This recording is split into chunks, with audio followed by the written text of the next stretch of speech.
کالیسلف ایک بائیوکیمک دوا ہے جس میں پوٹیشیم اور سلفر یہ دونوں عناصر آپس میں ایک کیمیکل عمل میں بندھے ہوئے ہیں، اور چونکہ سلفر بھی بہت چوٹی کی دوا ہے اور پوٹیشیم بھی ایک بہت چوٹی کی دوا ہے، اس لیے تقریباً جسم کے ہر حصے پر یہ اثر انداز ہے، اور اتنی بیماریاں اس میں مذکور ہیں، اور اتنی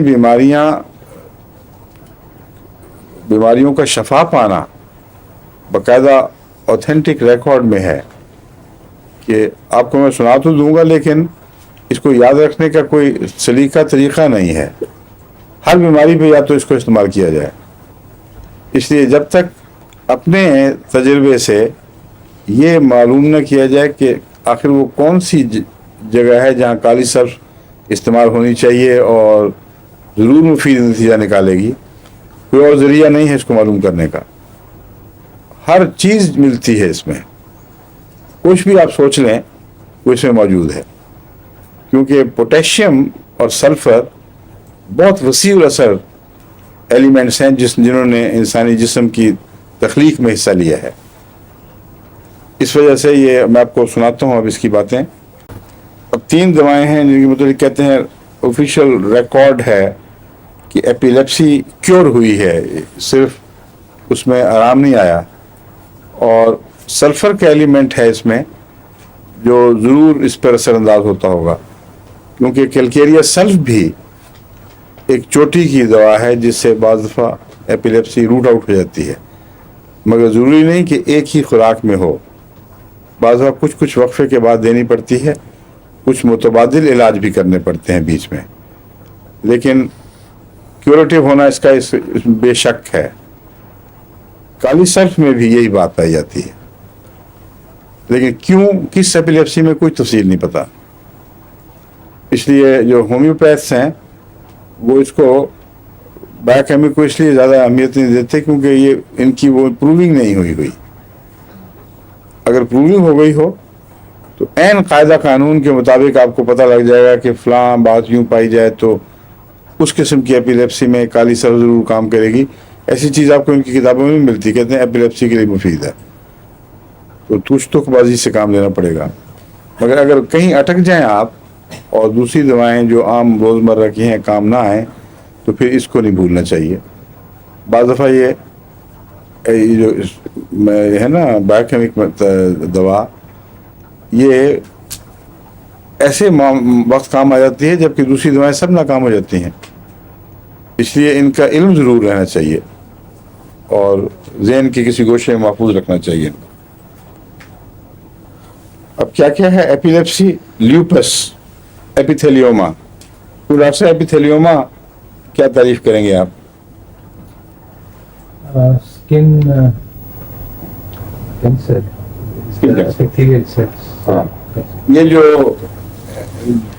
میوکس میمبرین کا کینسر ہے اس کو بھی ایپیتھیلیوما کے اندر لا سکتے ہیں؟ نہیں، اس کو کیا کہتے ہیں؟ اندر کی جو یہ کینسر کو سنا نہیں، اینڈوتھیلیل کینسر، اینڈوتھیلیل پرٹیکولرلی ویسکولر میں آ جاتا ہے۔ ایپیتھیلیوما، ایپیتھیلیل تو میوکس میمبرین جو ہے وہ بنتی ہے ایپیتھیلیم سے۔ وہی تو میں کہہ رہا تھا، یہ مان نہیں رہتے ڈاکٹر صاحب، یہ تو بات میں کہہ رہا تھا کہ ایپیتھیلیوما میں صرف اسکن نہیں بلکہ میوکس میمبرین بھی داخل ہونی چاہیے، ہوتی ہیں۔ میوکس میمبرین بنتی ہے ایپیتھیلیم سے۔ اب یہ دیکھ لیجیے بڑی مشکل ہے، یہ تازہ پڑی لڑکیاں جو ہیں یہ مصیبت آ جائے گی، ہو جاتا ہے ایسی بات نہیں۔ اور بعض اصطلاحیں کسی دور میں استعمال ہوتی ہیں، کسی میں نہیں ہوتی۔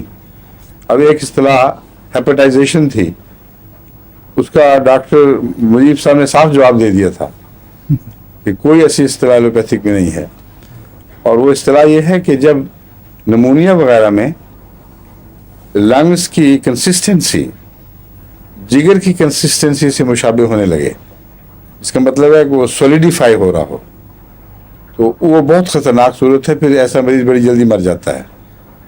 اس میں بعض دوائیں لائکوپوڈیم، سلفر اونچی طاقت میں لازماً دینی پڑتی ہیں،